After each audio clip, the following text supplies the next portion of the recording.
Por esta causa doblo mis rodillas ante el Padre de nuestro Señor Jesucristo, de quien toma nombre toda la familia en los cielos y en la tierra, para que os dé, conforme a las riquezas de su gloria, el ser fortalecidos con poder en el hombre interior, con su espíritu, para que habite Cristo por la fe en vuestros corazones, a fin de que, arraigados y cimentados en amor, seáis plenamente capaces de comprender con todos los santos cuál sea la anchura, la longitud, la profundidad, la altura, y de conocer el amor de Cristo, que excede a todo conocimiento, para que seáis llenos de toda la plenitud de Dios. Y aquel que es poderoso para hacer todas las cosas mucho más abundantemente de lo que pedimos o entendemos, según el poder que actúa en nosotros, a Él sea la gloria en la Iglesia en Cristo Jesús por todas las edades, por los siglos de los siglos. Amén. Es Pablo hablando en Efesios y dice que aquel que es poderoso para hacer todas las cosas mucho más abundantemente de lo que tú puedas entender o comprender. Y yo puedo tener mis pensamientos, mis planes, pero Dios puede ser que tenga otros. Generalmente es así.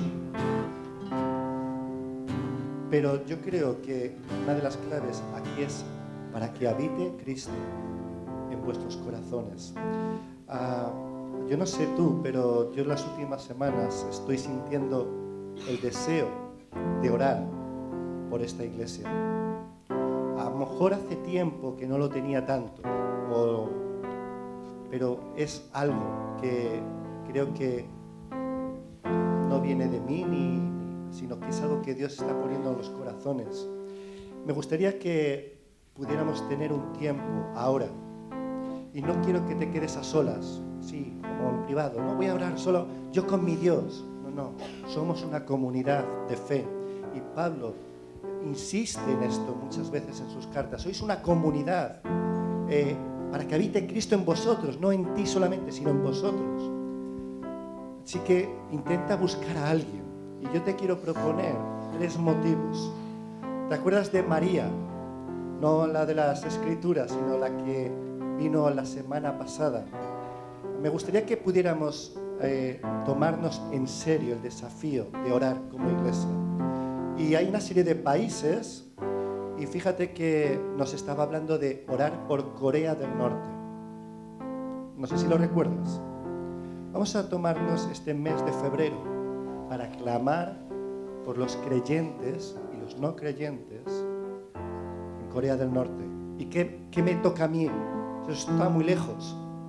Pues te toca y mucho. Te toca y mucho. Nos debería de tocar. Entonces, este mes de febrero nos vamos a tomar este reto de orar por países, iglesias que a lo mejor no tienen todo esto, y es simplemente debajo de un árbol, cobijaditos para que no les caiga el agua, con una Biblia. No hay sonido, no hay alabanza, es que a lo mejor no pueden ni decir nada para que no les mate. ¿Os acordáis del testimonio que nos contaba María? Y eso, aquí con el solecito nos cuesta entenderlo. Entonces, primer tema, vamos a orar por iglesias, por creyentes, por no creyentes de otros lugares. Y el reto va a ser este mes, Corea del Norte. Segundo, me gustaría que estemos orando por este 2023, decisiones que son muy importantes. Mirar, Tata, Marina y algunos más lo sabéis, no veáis la cantidad de problemas que hay para hacer un trámite burocrático. De verdad que ya van hasta 4 o 5 veces. Pues yo creo que hay muchas cosas que solucionar en este edificio, en estos alrededores, y esto es un reclamo para que estemos orando. Tenemos que orar por la segunda planta. Yo no sé si estás orando por la segunda planta. No sé si, a lo mejor no sabes ni lo que es. Hay que ponerlo en conocimiento. Pero tenemos ahí una segunda planta que no tenemos uso. Y hay gente comprometida que quiere construir, que quiere desarrollar y que puede ser de bendición, no solamente para nosotros, sino para... Hay unos jardines, hay unas instalaciones. Vamos a estar orando también el mes de febrero por la asociación, por el edificio, por dar testimonio, por ser de bendición, ¿de acuerdo? Y un tercer y último motivo.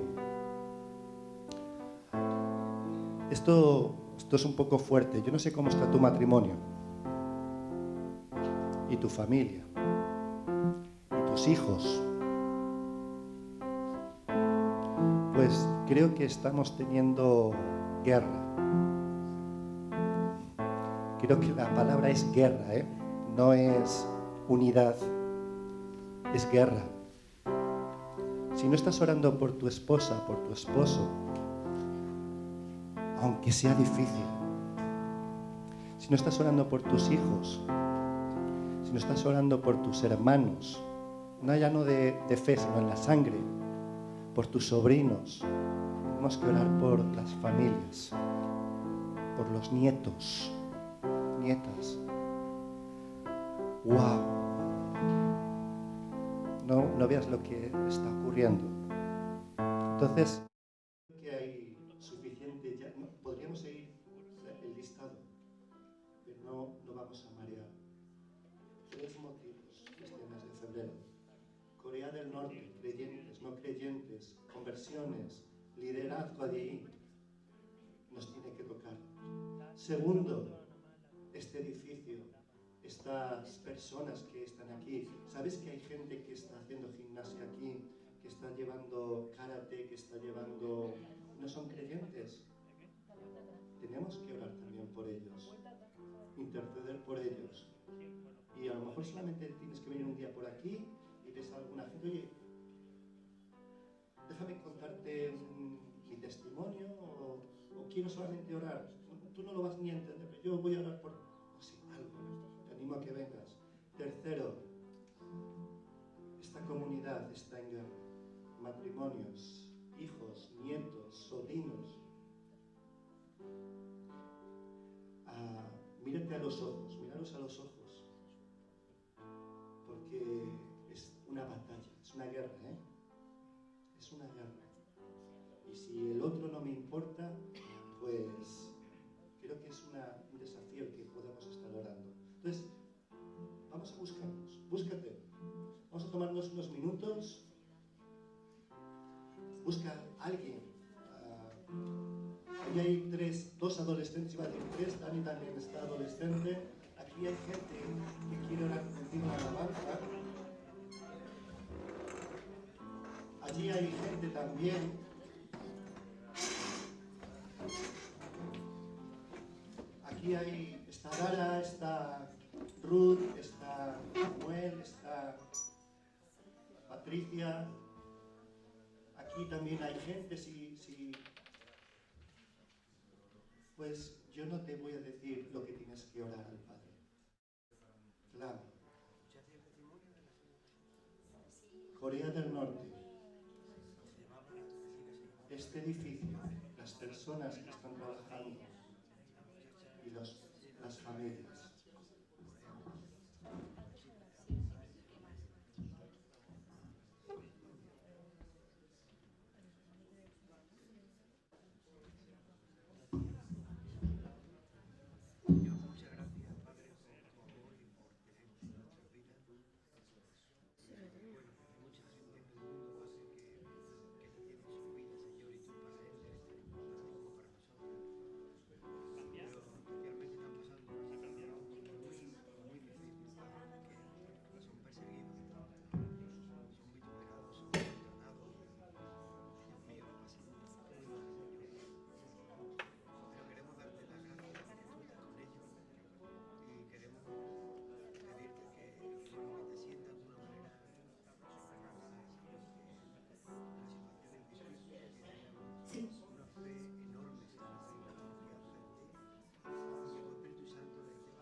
que habite Cristo en vuestros corazones. No cualquier ocupación, sino el Rey de Reyes y Señor de Señores. Y Señor, nos dirigimos a ti en oración y en humildad, reclamándote, Señor, promesas, reconociendo nuestros errores, nuestras faltas, nuestros pecados.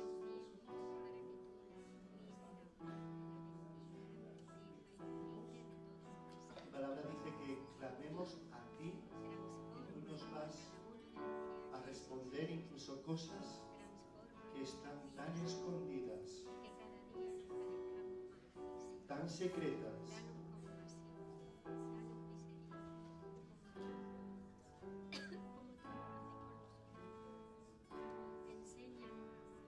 Enséñanos, Señor, a buscarte de corazón, con humildad.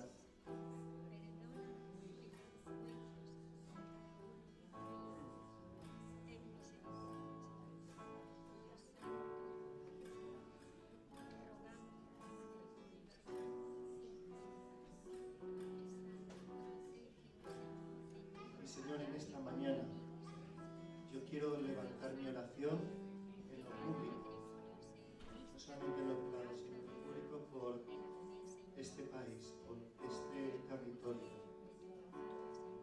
por Corea del Norte, Señor, por mis hermanos y mis hermanas que están allí, que no tienen la comodidad que tengo yo, que no tienen todos los lujos que puedo tener yo. Gracias te doy por lo que tú me has permitido vivir, pero Señor, también quiero interceder por ellos. Quiero tener en mi corazón, en mi cabeza, gente de allí, de Corea del Norte, que puedan proclamar tu palabra, Señor. Dales fuerza, valentía, dales de comer. Señor, a los líderes de los pueblos, de las ciudades allí, te pido, Señor, que pueda habitar Cristo en sus corazones. Y cuando vayan a matar, golpear, Señor, que tú hables a sus conciencias. Te ruego, Señor, por la extensión de tu reino en Corea del Norte. Reclamamos, Señor, que puedan tener bendición y que puedan entender la profundidad, la altura, la anchura de tu amor. Y, Señor, tú sabes la guerra que estamos sufriendo este 2022-2023 en esta iglesia. Matrimonios rotos, hombres y mujeres destrozados. Somos así, Padre. Y no queremos justificarnos, pero, Señor, necesitamos de tu presencia en nuestras vidas. Necesitamos, Señor, que tú habites en nuestros corazones. Que podamos, Señor, limpiarnos a través de tu palabra, de tu presencia. Yo quiero pedirte, Señor, por todos los matrimonios de esta iglesia, los que están enteros y los que están destrozados, los que están rotos, Señor, que tu presencia restaure. Los que están bien, Señor, que estén firmes en ti. Porque tu fidelidad, Señor, es grande. Tu fidelidad, Padre, es inimaginable. Tú moriste en la cruz, no para que yo me sienta destrozado, sino para que yo viva en victoria. Para que tú habites en nuestros corazones, Señor. Reclamamos, Señor, tu protección y tu provisión para esta iglesia, Parque Victoria. Cuida de los matrimonios, cuida de los niños, niñas, cuida de los adolescentes, cuida, Señor, de las personas ya de avanzada edad, de los enfermos, de hombres, de mujeres, del liderazgo, Señor. Cuídalo, bendícelos, bendícenos, Señor, y que como iglesia, con con nuestras carencias, con nuestras torpezas, nuestros ojos estén puestos en ti, solo en ti, Señor. En el nombre de Jesús. Amén.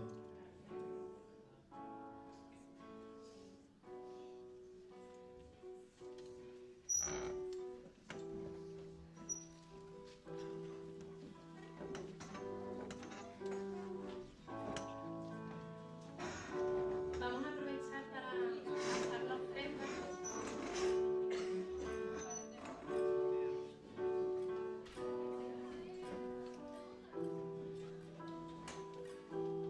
Y voy a pedir a Yoli, ¿tú quieres lanzar la ofrenda?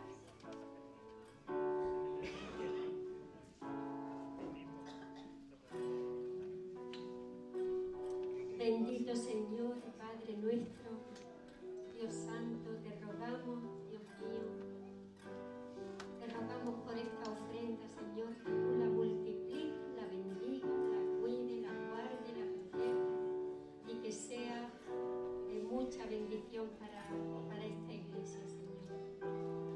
Dios mío, que los necesitados puedan ser ayudados, que los exteriores puedan ser bellos, hermosos, Señor, para tu gloria, Señor. En tu nombre precioso, Jesús. Amén.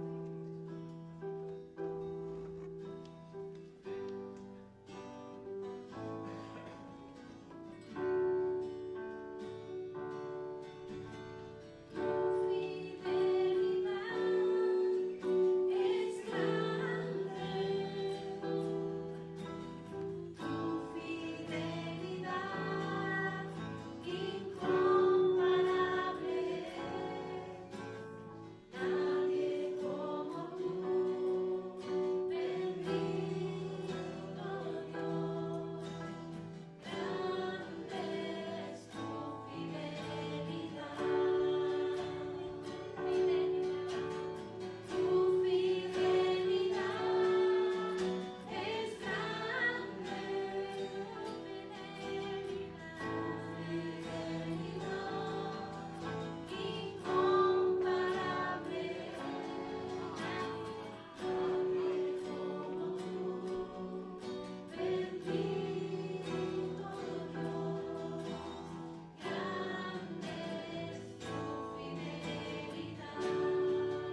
¿Ahora? Sí.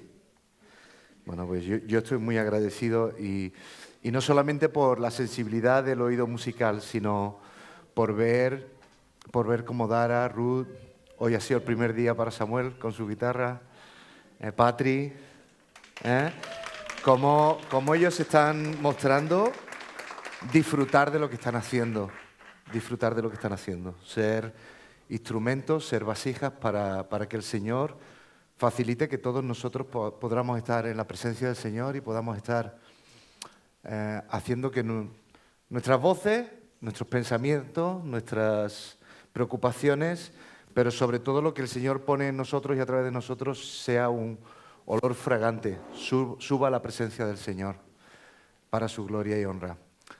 Gracias por venir esta mañana, bienvenidas otra vez a esta familia tan linda que está empezando su periplo aquí en el sur de España, desde Bulgaria y Palestina. Y yo me he emocionado cuando le he dado un abrazo a Juanfer, que hacía mucho tiempo que está ahí con su gorro y sus barbas, pero está ahí. No veas las ganas que tenemos de que puedas estar por aquí para tocar la batería y darle caña al grupo Alabanza y a nosotros también. Hace un par de años, precisamente por esta fecha, en febrero, tuvimos Lidia y yo el privilegio de estar en Israel. Y una de las cosas que la disfrutamos en el camino, el profesor que nos llevaba era un hombre joven, 30 y tantos años, y nos llevaba con la lengua afuera. En el grupo había gente ya en sus casi 60 años, no había gente muy, muy mayor, pero él no nos decía, él decía, lo que vamos a hacer esta mañana requiere 2 litros y medio de agua. Llevábamos una mochila con una vejiga de esta que tiene un tubito para beber, y entonces solamente nos decía, vais a necesitar 2 litros, 3 litros y medio, o sea, prepararos bien. Se bajaba del autobús, se echaba a andar rapidísimo y había que ir corriendo detrás de él, subiendo, escalando por las montañas, cruzando a veces charcos o ríos pequeños. Y no sabíamos hasta que ocurría lo que iba a ocurrir, ¿no? Y una de las experiencias memorables, resumiendo esto que os contaba, era porque el último día él nos dijo, yo he intentado que la experiencia para vosotros fuera lo más parecida a lo que tuvo que ser para los discípulos seguir a Jesús. Seguir a un rabino, a un maestro del siglo I, ¿no? Dejarlo todo y no saber a dónde vas, no saber dónde vas a comer, dónde vas a parar, si vas a dormir a la intemperie o vas a dormir a cubierto. Y digo que uno de los recuerdos más imborrables, increíbles, fue subir en el norte del mar de Galilea, subir un poquito por las colinas, buscar un sitio en el que no había más que unos cuantos olivos, hacía calor. Así que buscamos la sombrita, cada uno se puso y nos dijeron, sentaros donde podáis. Y cuando estábamos todos sentados, pues era ya casi la hora de comer, estábamos cansados, empezamos a escuchar que empieza no a leer, a recitar de memoria Mateo 5, 6 y 7, el Sermón del Monte. Y esto es lo que va ahora, empezamos hoy una serie, no sabemos cuánto va a durar porque nos vamos a machacar.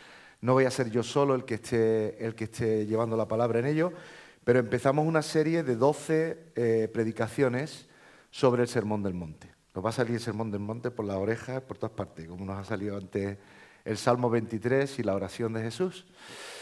Pero es que pensamos que en la palabra no hay mejor contexto para ayudarnos a vivir a la manera de Jesús que lo que para Jesús fue claro y para sus discípulos en los distintos evangelios. El marco, el mapa, el GPS de lo que significa vivir en la voluntad y a la manera de Jesús. Hoy a mí me gustaría que nos fuéramos todos con 2 cosas solamente, ¿vale? Las bienaventuranzas en Mateo se suman como 8, son 8, en Lucas son 4. Pero si hay algo que nos podamos llevar, y espero el ánimo y el anhelo y las ganas y el hambre, la sed, de seguir explorando, seguir investigando, seguir leyendo, es que las bienaventuranzas en Mateo y en Lucas también tienen que ver con el quebrantamiento, con el arrepentimiento y tienen que ver con la justicia. Las 2 cosas de la mano. Hay 8 bienaventuranzas, 8 recompensas o promesas de lo que va a ocurrir con esas personas que son bienaventuradas, por lo que no se nos explica, todas tienen que ver con lo que en Mateo capítulo 4, versículo 17, todos señalan que es el eje de todo el Evangelio de Mateo. Mateo 4, 17 dice que Jesús empezó a enseñar: arrepentíos porque se ha acercado el reino de los cielos. Y este mensaje, particularmente en Mateo, tiene mucho que ver con nosotros, ¿vale? Estuviéramos en el contexto de hablar de las bienaventuranzas con nuestro grupo pequeño, con mucha gente que no tiene contexto religioso, que no ha ido a la iglesia, ni católica ni evangélica, pues a lo mejor nos gustaría más usar la versión de Lucas. Pero Mateo está escrito pensando mucho en el pueblo de Dios, en aquellos que se consideraban justificados y se consideraban pertenecientes, herederos, dueños de la tierra. Sí, descolocados, pero merecedores de lo que Dios tenía que darles, de lo que Dios tenía que restaurar, reconstituir. Y vamos a ver hoy, brevemente, en esa primera introducción, usando los primeros versículos, Mateo 5, del 1 al 12, que Jesús, en cómo Mateo nos presenta el Sermón del Monte y las bienaventuranzas, está hablando mucho para nosotros. Así que a mí me gustaría empezar, si os parece bien. Algunos habréis visto, ¿alguien está siguiendo la serie de los elegidos? Chosen. ¿Alguno está viéndola? Pues animaros a hacerlo, ¿vale? Vamos a usar unas imágenes, es el final, no vamos a poner ni voz ni nada para no pisaros a los que no hayáis llegado. Son unas escenas del último episodio de la segunda temporada. Es una serie que se puede ver gratuitamente en Internet. Ahora incluso se está traduciendo al castellano. Ya estaba en español latino desde hace un par de años. Y es una escena en la que la producción de esta serie, que busca tratar el tema del Evangelio de forma contextual, de la mejor forma posible y creativa, pues muestra a un Jesús que con Mateo está haciendo el ensayo de esa predicación, y se está preparando, y Mateo está tomando notas, y en ese contexto vais a ver imágenes mientras yo leo esos primeros 12 versículos, o desde el 2, 3 hasta el 12 de Mateo 5. Si queréis lo podéis leer, si queréis podéis escucharme, ver las imágenes en las que Jesús está meditando, está diciendo lo que tenemos en Mateo 5, 1 al 12, pero está viendo las experiencias que ya ha tenido con sus discípulos, y está viendo como con cada uno de nosotros, Jesús sabe que esto está lleno de sentido para las vidas de ellos, de dónde vienen, lo que están pasando y lo que viene, lo que está por venir. Si te distrae las imágenes, cierra los ojos y escucha el pasaje. Al ver la multitud, subió al monte y se sentó. Se le acercaron sus discípulos y él empezó a enseñarles, diciendo: bienaventurados los pobres en espíritu, porque de ellos es el reino de los cielos.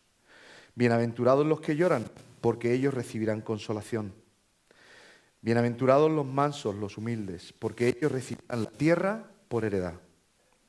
Bienaventurados los que tienen hambre y sed de justicia, porque ellos serán saciados. Bienaventurados los misericordiosos, porque ellos alcanzarán misericordia. Bienaventurados los de limpio corazón, porque ellos verán a Dios. Bienaventurados los pacificadores, porque ellos serán llamados hijos de Dios. Bienaventurados los que padecen persecución por causa de la justicia, porque de ellos es el reino de los cielos. Bienaventurados seréis cuando por mi causa os insulten, os persigan y digan toda clase de mal contra vosotros mintiendo.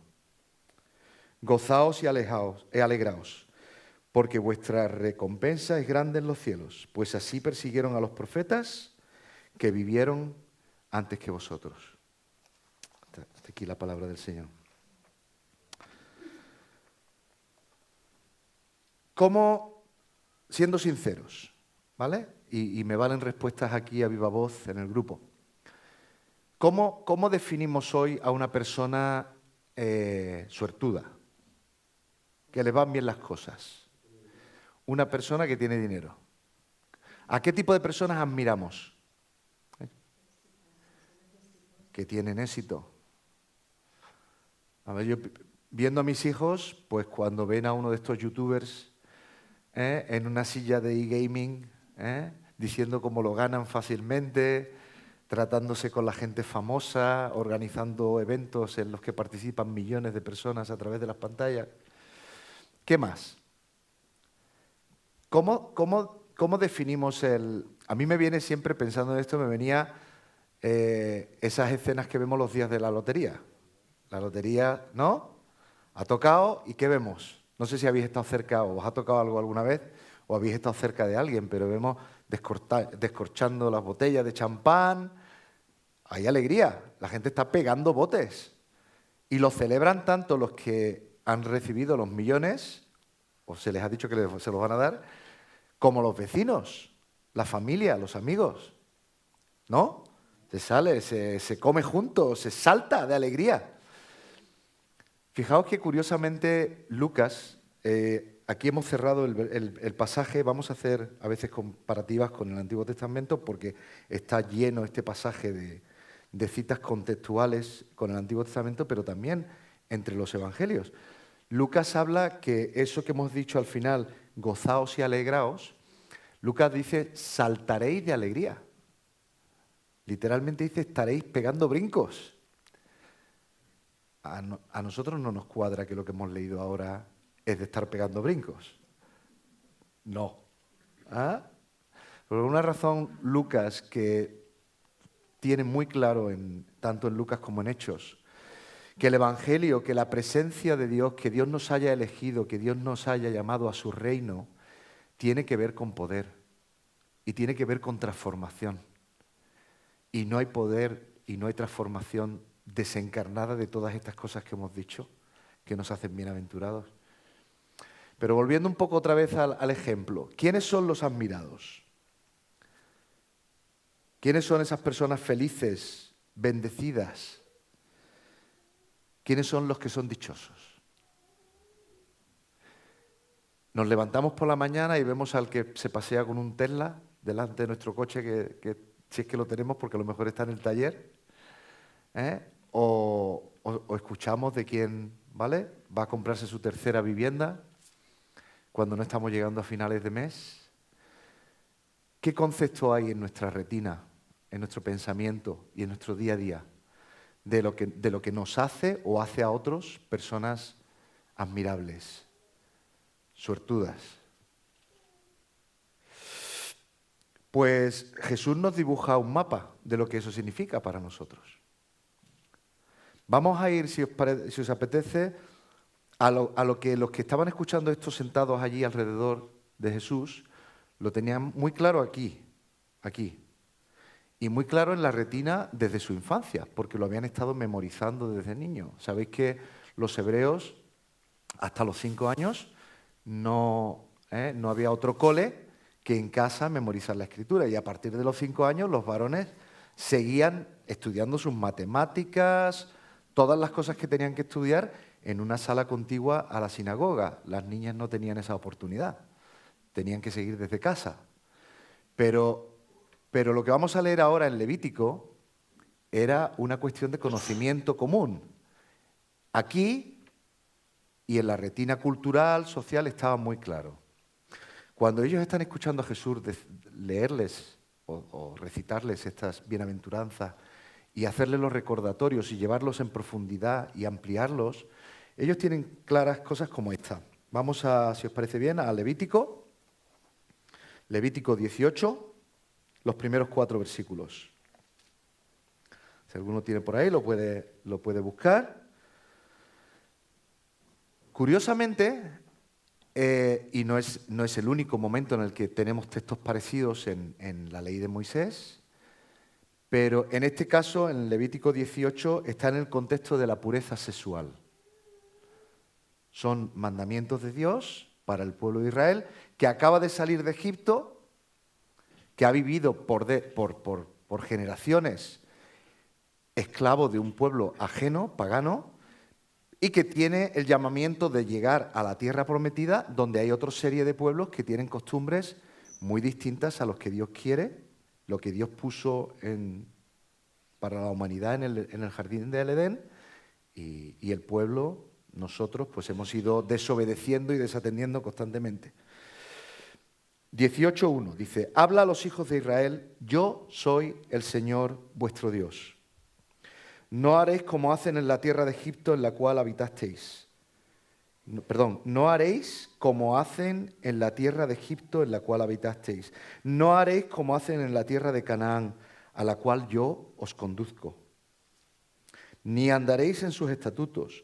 Pondréis mis ordenanzas por obra, y mis estatutos guardaréis y caminaréis en ellos. Yo, el Señor, vuestro Dios. ¿Veis que estos 4 versículos se abren y se cierran como un sándwich, verdad? Con un reclamo. Todo esto tiene que ver con el que está sentado en el trono. Hemos leído en los primeros versículos de ese Sermón del Monte que curiosamente Jesús se sienta. Si tú quieres que tu voz llegue claramente a los demás, no había microfonía ni altavoces, normalmente lo que quieres es estar de pie. También quieres mandar un mensaje de autoridad. En el contexto de Israel, el que iba a enseñar se sentaba. Y era un contexto, era un ejemplo, un símbolo de autoridad.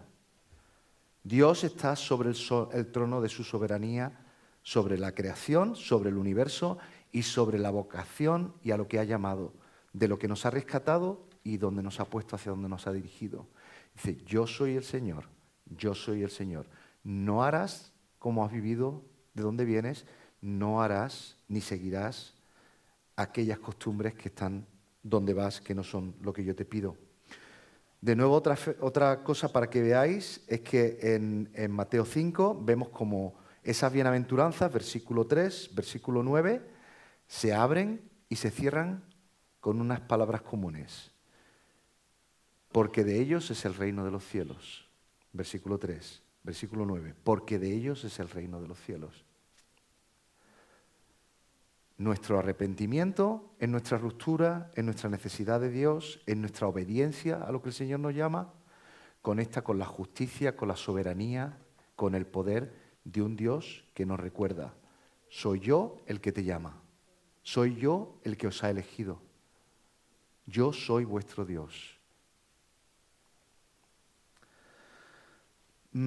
Contextualmente yo creo que oportuno que señalemos eso, que Jesús empieza a contarnos esto, lo que va a enseñar en los 3 capítulos, 5, 6 y 7 de Mateo, y lo hace después de haber sido él como hombre, como Dios encarnado, siendo obediente.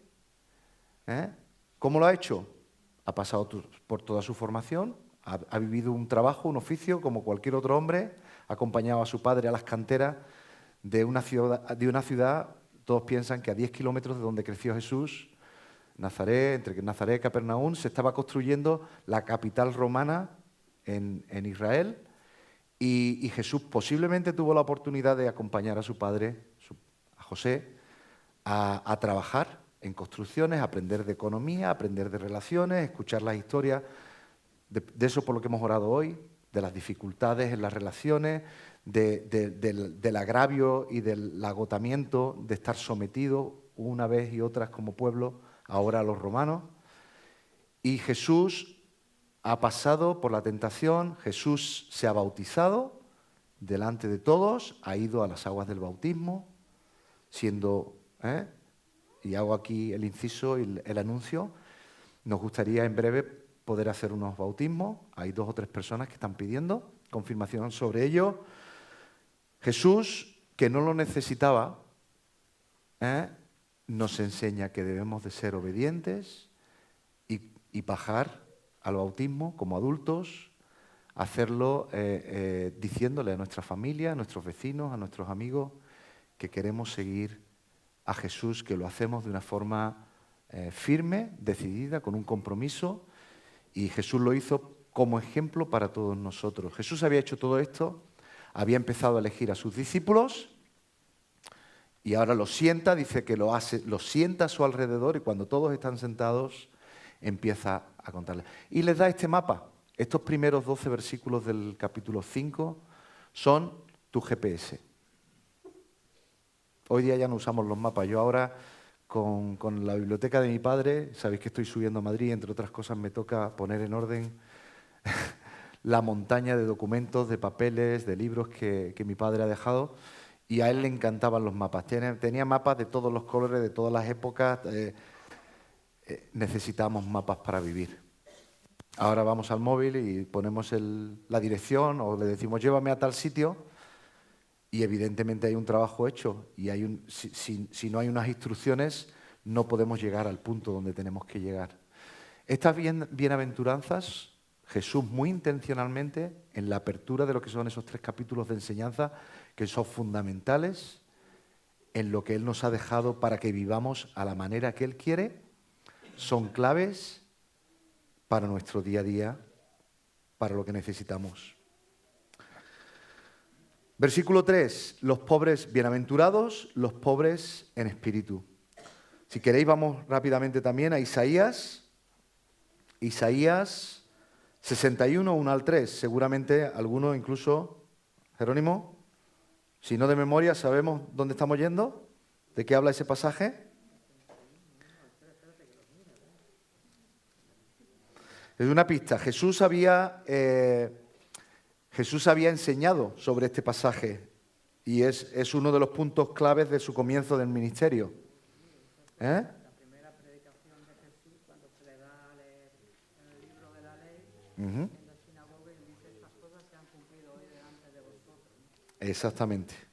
Pues no tenemos que, bueno, son 3 versículos, pero creo que nos van a ayudar a encaminar el resto de las bienaventuranzas. Dice, el Espíritu del Señor está sobre mí. Vemos la película Jesús, los que la habéis visto, pues cómo Él levanta la cabeza y no necesita leer del pergamino, porque lo sabe de memoria y porque lo está diciendo desde su autoridad y desde su corazón. No está leyendo la palabra de un tercero, ¿no?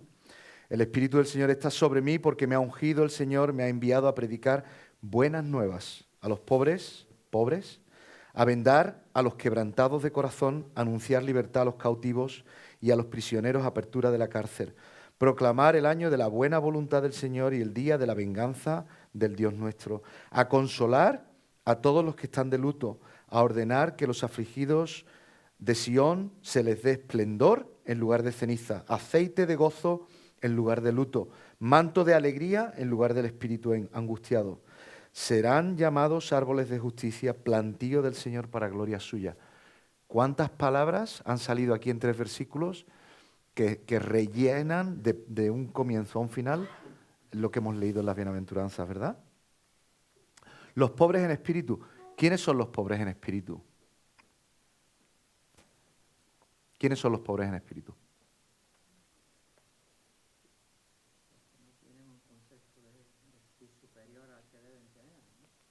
¿Y por qué? Porque reconocen que están necesitados y que necesitan de cosas, ¿no? Mm. Aunque tengan, hay gente que tiene mucho dinero, pero es gente pobre en espíritu, ¿no? Uh-huh, uh-huh. Dios no está hablando aquí de que somos bienaventurados por pasar necesidad, ¿vale? Pero, entre otras cosas, la necesidad a la que hemos llegado de muchas maneras tiene que ver con decisiones equivocadas, con un mundo roto, con injusticia. La cuestión es qué hacemos nosotros desde nuestro espíritu con esas circunstancias que estamos viviendo. ¿Hay en nosotros ese quebrantamiento, ese arrepentimiento al que Dios está llamando? Somos pobres porque reconocemos que de la ruptura que vivimos alrededor, la que tenemos en casa, la que tenemos en el trabajo, la que tenemos con una relación no restaurada, todas las rupturas que vivimos con nosotros mismos, con otros, con el propio Señor, con este mundo, tienen que ver con nosotros también. Y sea que algunas tienen que ver con injusticias o circunstancias que se escapan a nuestro control y a nuestro alcance, ¿cómo lo vivimos? ¿Con reproche? ¿Con orgullo? ¿Con arrogancia? ¿Con justificación? ¿Autojustificación? O quizás no nos van del todo mal las cosas, pero somos muy legalistas. Y ya veremos que en el Sermón del Monte, en Lucas mucho más claramente, luego vamos a ver cómo lo ha hecho Mateo, pero también están esos avisos. ¿eh? Es que yo no soy tan malo como aquel. Yo no he hecho algo que tenga que ver con que me metan en la cárcel. Yo no le deseo mal a mi vecino. Yo me levanto todos los días y hago esto y lo otro. Y yo cumplo, y yo sirvo, y yo ayudo. Los pobres de espíritu son personas, como vamos a ver con las demás cualidades de las bienaventuranzas, que deciden poner su valor en lo que Dios dice y hace de ellos y con ellos.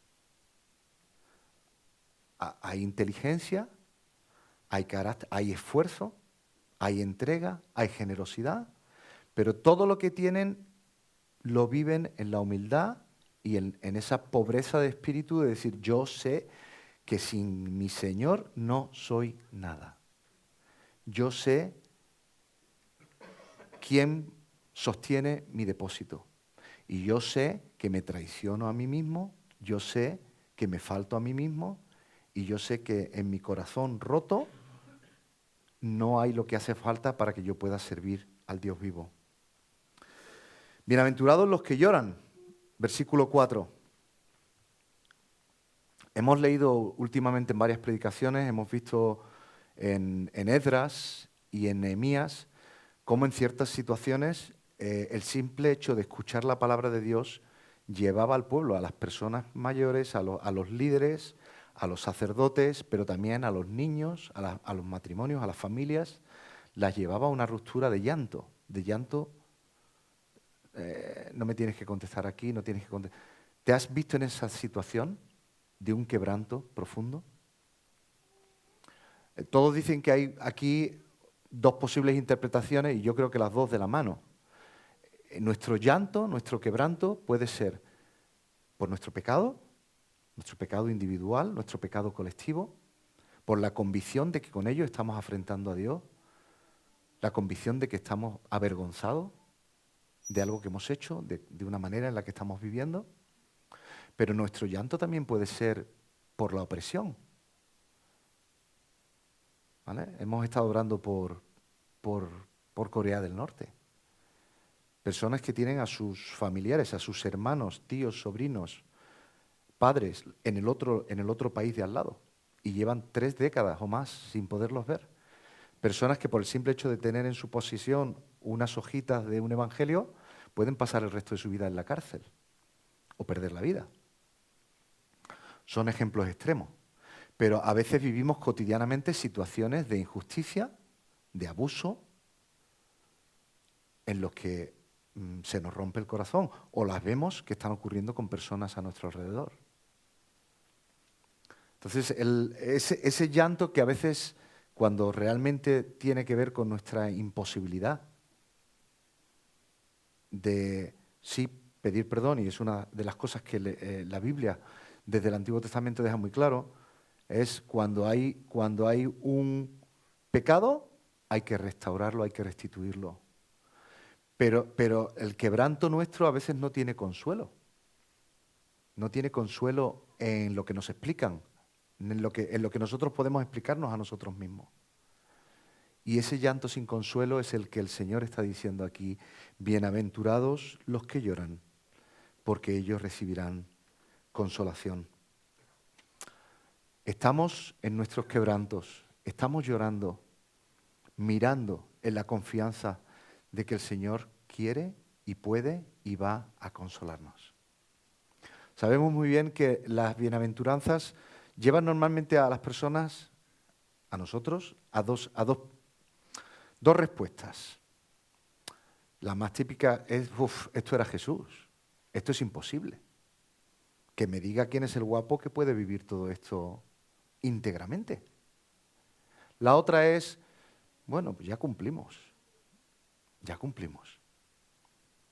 Porque el Señor está en nosotros y hacemos lo que podemos y comprometemos. Y no. Las bienaventuranzas no son los dones del Espíritu que el Señor reparte a unos o a otros según su voluntad. Las bienaventuranzas son el mapa con la provisión de justicia en nuestro arrepentimiento para todos nosotros. Cada una de estas cosas son para todos nosotros.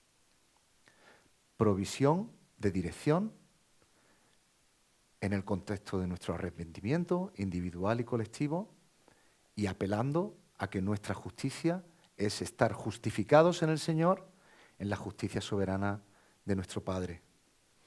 Bienaventurados los mansos.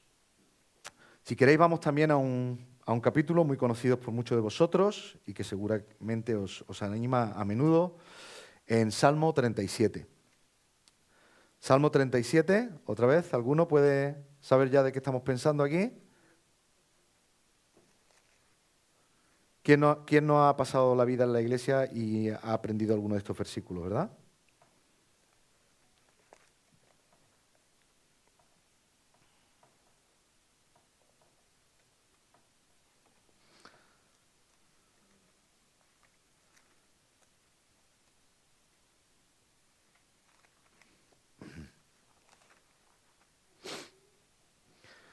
Dice, leer esto en este contexto que estamos haciendo hoy debería animarnos a revisar muchas veces cómo leemos, sobre todo en el Antiguo Testamento. Pero dice el comienzo del Salmo 37, en la Reina Valera, no te impacientes a causa de los malvados, ni tengas envidia de los malhechores, porque como la hierba serán pronto cortados y como la hierba verde se secarán.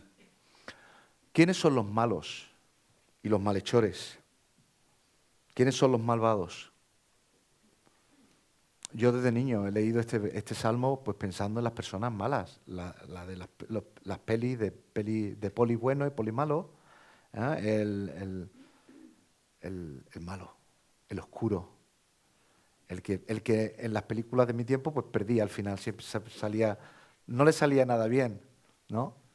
Bueno, sabemos que en este mundo roto a veces los que hacen el mal no nos parece que hayan recibido la recompensa por ello. Pero este salmo nos está hablando a nosotros. Porque podemos estar viviendo injusticia, podemos estar viviendo sufrimiento por personas a nuestro alrededor, o lo podemos estar induciendo nosotros. Y estamos haciendo el mal, y estamos siendo malvados, y estamos siendo malhechores. Pero ¿qué dice el Salmo 37? Confía en el Señor y haz el bien. Habitarás en la tierra y te apacentarás de la verdad. ¿De la verdad se come? Estoy diciendo que vamos a comer de la verdad. ¿La verdad alimenta? ¿Satisface? Encomienda, versículo 5, al Señor tu camino, confía en Él y hará. Versículo 11, pero los mansos heredarán la tierra y se recrearán con abundancia de paz. Shalom y verdad. Bienaventurados los mansos, porque ellos recibirán la tierra por heredad. Otra cosa también que a veces nos cuesta entender. ¿Está hablando aquí del futuro? ¿Está hablando de la eternidad? Esa heredad que Dios nos promete es la eternidad en su presencia. Sin un chalecito, por lo menos un apartamento, en el cielo. Pues sí, hay una parte que tiene que ver con que la justicia y la promesa de Dios tiene que ver con la eternidad con Él. Pero Dios está hablando de aquí y ahora. Pero ¿cuál es esa tierra de la que vamos a comer? Dice que tiene que ver con la paz, el shalom, la restauración de nuestras relaciones, la restauración de nuestras ciudades, de nuestros países, la restauración de nuestras familias. Shalom y verdad. Y que vamos a comer de eso. Versículo 6. Bienaventurados los que tienen hambre y sed de justicia, porque ellos serán saciados. ¿De qué tienes hambre y sed habitualmente? Pregunta retórica. Todos tenemos que comer habitualmente, unos más que otros. Y a unos nos satisface más la comida y la bebida. Pero me entendéis, ¿verdad? Lo que estoy preguntándolos. ¿Por qué sientes hambre y sed? ¿De qué hay en tu corazón, en tus ojos, en tus oídos? ¿Qué te hace despertarte de noche? Porque aquí Dios está hablando por supuesto, de su justicia, pero está hablando de cómo nosotros respondemos en santidad y justificados en Él, respondiendo con obediencia y con justicia por nuestra parte.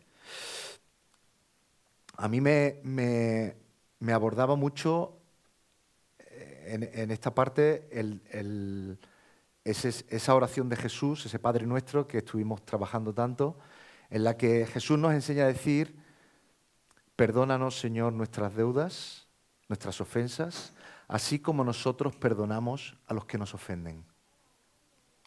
¿Qué va antes? ¿Qué va antes? Que Jesús, que Dios nos muestre justicia para que nosotros contestemos con justicia. ¿O no será como vemos en la oración de Jesús, que Dios está diciendo: yo te he capacitado como hijo del reino, como siervo del reino, como persona a la que te he llamado en arrepentimiento y te he dotado de mi propio espíritu para vivir? Yo te he capacitado para que obres en justicia. Y yo estoy antes y después para responderte con justicia, con lo que necesitas, con lo que mereces. Pero no cuestionemos que el Señor llene nuestro plato, el Señor nos haga satisfechos, calme nuestra sed, para entonces nosotros poder devolverle a Él a través de darle a los otros. El Señor nos llama aquí cuando está diciendo: bienaventurados los que tienen hambre y sed de justicia, porque ellos serán saciados. A calmar el hambre y la sed de otros, a obrar con justicia, desde la justificación que tenemos en la sangre de Cristo, para ver a Dios reafirmarnos, ver a Dios responder y confirmar que no nos falta nada, que vivimos saciados, como veíamos con el Salmo 23, ¿verdad? Bienaventurados los misericordiosos, porque ellos alcanzarán misericordia. Otra vez este juego. ¿Necesitamos la misericordia, el amor, la gracia, la unción del Señor para ser misericordiosos?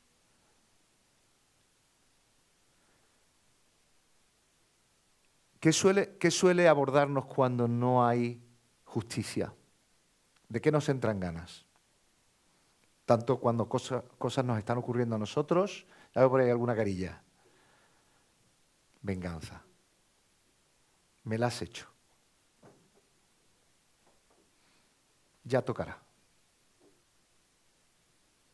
Eso no va a quedar así.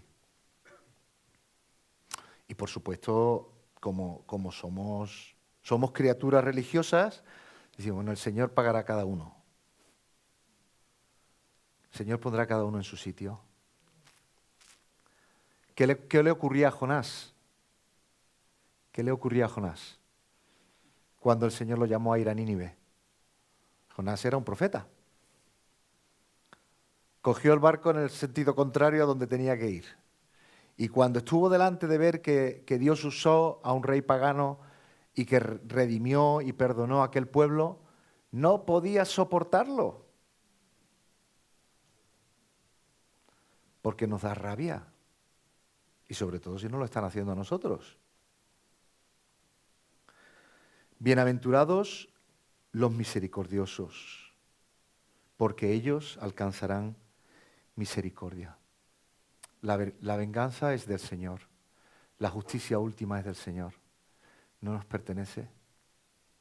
Y de nuevo, como hemos dicho antes, con la justicia, el amor, la gracia, el Señor quiere que la derramemos. Que elijamos el camino del perdón, de la restauración, en lugar del de la venganza, de la autojustificación. Bienaventurados, versículo 8, los de limpio corazón. Vamos, si queréis, a Salmo 24, 4 y 5.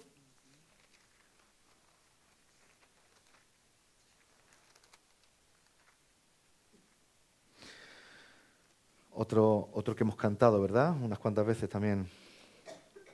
Dice el Salmo 24, versículo 4, el limpio de manos y puro de corazón, el que no ha elevado su alma a cosas vanas, ni ha jurado con engaño. Él recibirá bendición del Señor y justicia del Dios de salvación. El pueblo de Israel, como quizás nosotros en nuestra experiencia de haber seguido al Señor, de haber vivido incluso en un contexto religioso, lo de la bendición no es nueva, ¿verdad?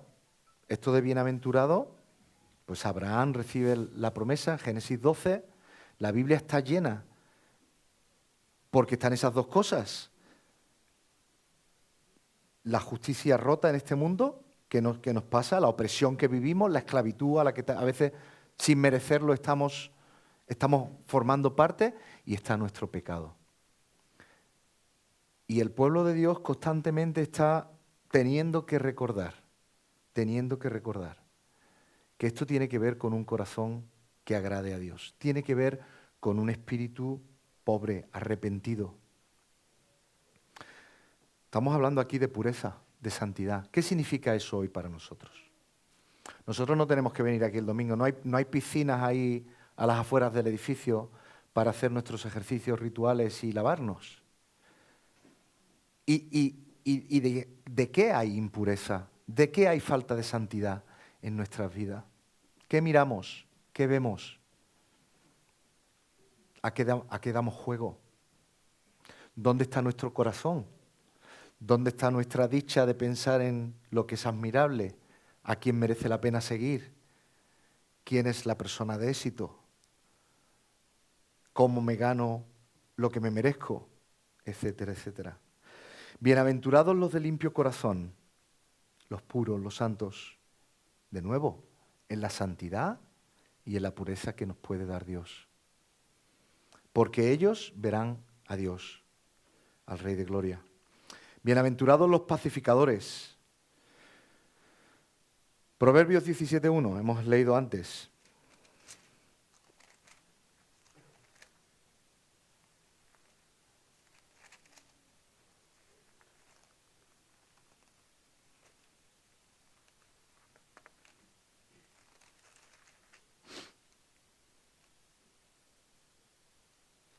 Perdón, no, estaba bien, Salmo no, Proverbios, perdonadme.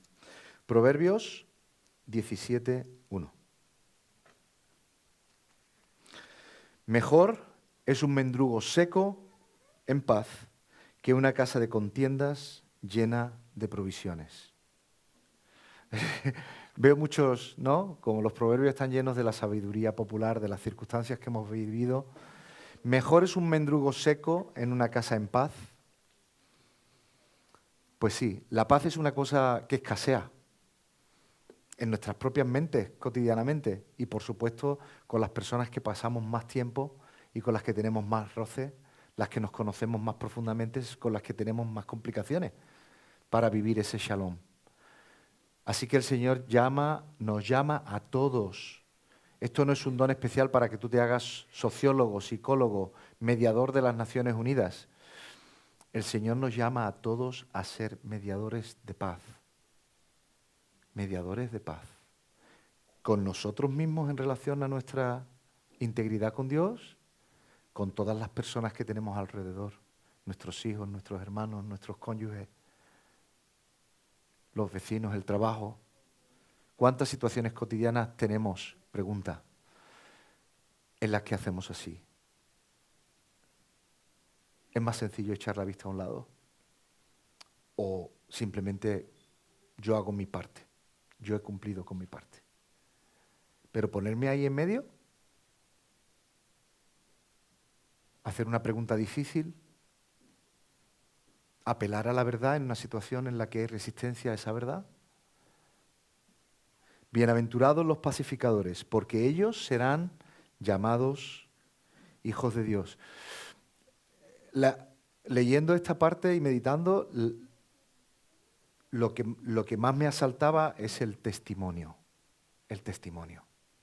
De cuántas maneras queremos ver la iglesia llena de personas, cuántas estrategias, cuántas actividades, cuántos versículos ponemos si lo hacemos, en las redes sociales.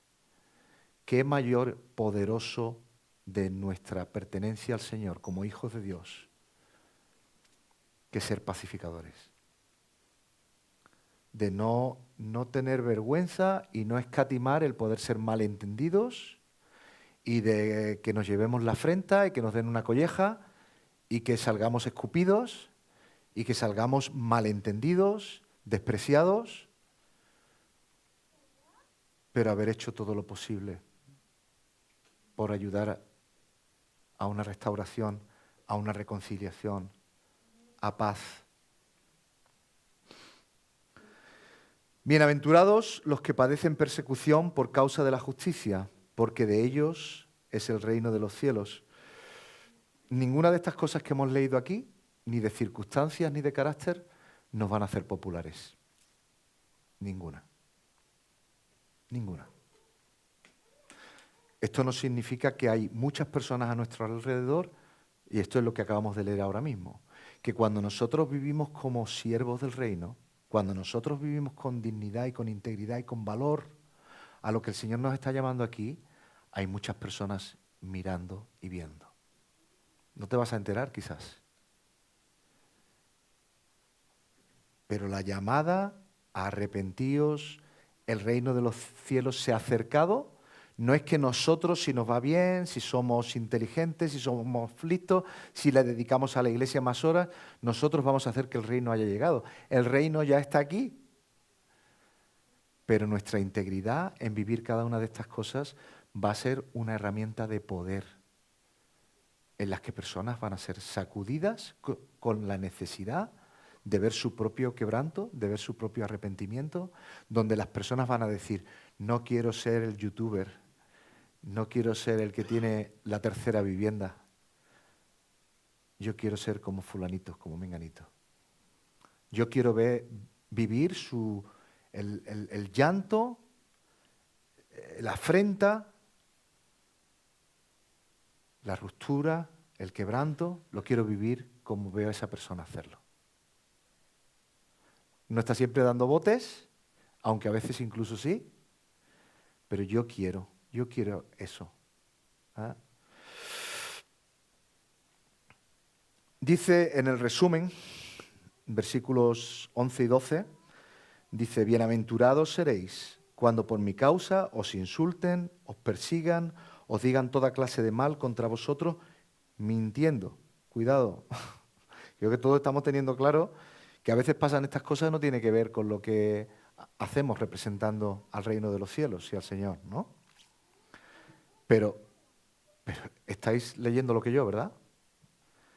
Dichosos si os calumnian, si os difaman, si hacen afrenta de vosotros, si otros se ríen de vosotros, si hay mentiras circulando por ahí sobre vosotros. Bienaventurados, admirados, dichosos si eso está ocurriendo porque estáis viviendo a la manera mía, con mi poder, con mi gracia y con mi justicia.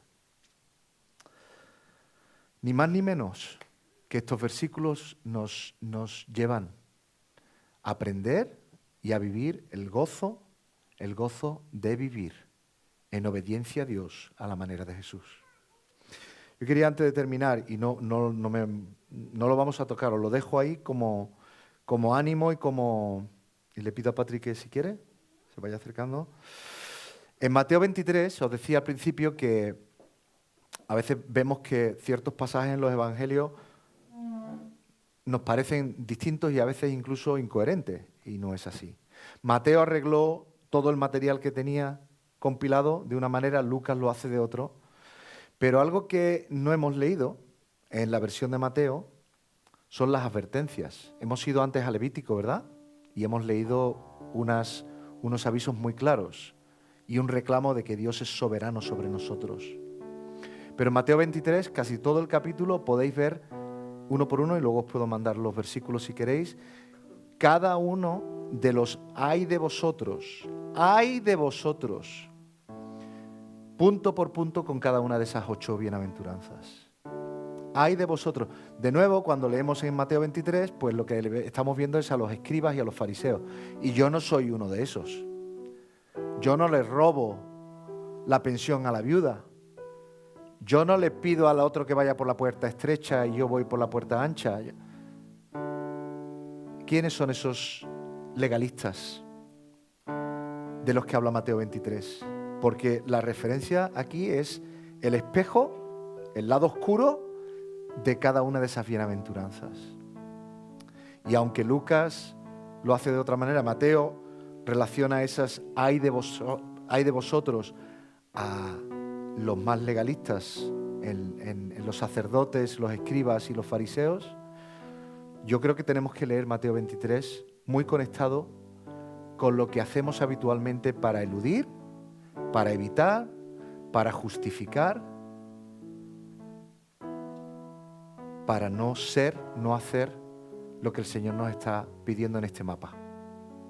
De nuevo, ánimo a que esto es para cada uno de nosotros. Imposible de vivirlo sin el Señor. Imposible de vivirlo y llevarlo bien si no es los unos con los otros. Los unos con los otros. Si os parece bien, volvemos a leer otra vez. Mateo 5. Nos ponemos en pie en esta ocasión, si os parece bien, y cerramos con ello el día de hoy. Al ver la multitud, subió al monte Jesús y se sentó. Se le acercaron sus discípulos y él empezó a enseñarles diciendo: Bienaventurados los pobres en espíritu, porque de ellos es el reino de los cielos. Bienaventurados los que lloran, porque ellos recibirán consolación. Bienaventurados los mansos, porque ellos recibirán la tierra por heredad. Bienaventurados los que tienen hambre y sed de justicia, porque ellos serán saciados. Bienaventurados los misericordiosos, porque ellos alcanzarán misericordia. Bienaventurados los de limpio corazón, porque ellos verán a Dios. Bienaventurados los pacificadores, porque ellos serán llamados hijos de Dios. Bienaventurados los que padecen persecución por causa de la justicia, porque de ellos es el reino de los cielos. Bienaventurados seréis cuando por mi causa os insulten, os persigan y os digan toda clase de mal contra vosotros mintiendo. Gozaos y alegraos, porque vuestra recompensa es grande en los cielos, pues así persiguieron a los profetas que vinieron antes que vosotros. En el clip que hemos visto pero no hemos oído, el fin de esta escena es un Mateo que le perplejo, confundido, dice: pero maestro, yo no veo aquí dónde está el mapa. Y después de un silencio profundo, Jesús sigue leyéndole: vosotros sois, o diciéndole, vosotros sois la sal de la tierra, etcétera, etcétera. Vamos a seguir viendo en Mateo 5, 6 y 7 ese mapa lleno de desafíos, difícil, increíblemente imposible de hacer posible para nosotros, como el Señor quiere que lo hagamos, pero completamente posible en la justicia que responde al arrepentimiento en nuestras vidas y en nuestros corazones. Gracias, Señor, por tu palabra hoy. Gracias por recordarnos que tu presencia lo llena todo, Señor, que tu victoria en la cruz, tu resurrección, tu promesa y la acción de tu Espíritu Santo en nosotros tiene que ver con habernos hecho capaces de vivir este mapa. Señor, lo decimos con peso porque muy a menudo no somos capaces de hacer ni la mitad de la mitad. Y pedimos tu perdón, pedimos tu dirección, pedimos tu poder, pedimos tu ánimo, Señor. Ayúdanos individualmente y juntos a vivir tus promesas, a vivir tu consuelo, tu herencia, el poder de ser hijos tuyos, de pertenecer a este reino, para tu gloria y honra. En el nombre de Jesús. Amén. Estamos despedidos. Que tengáis una semana llena de su dirección, su amor y su poder. Y seguimos para adelante.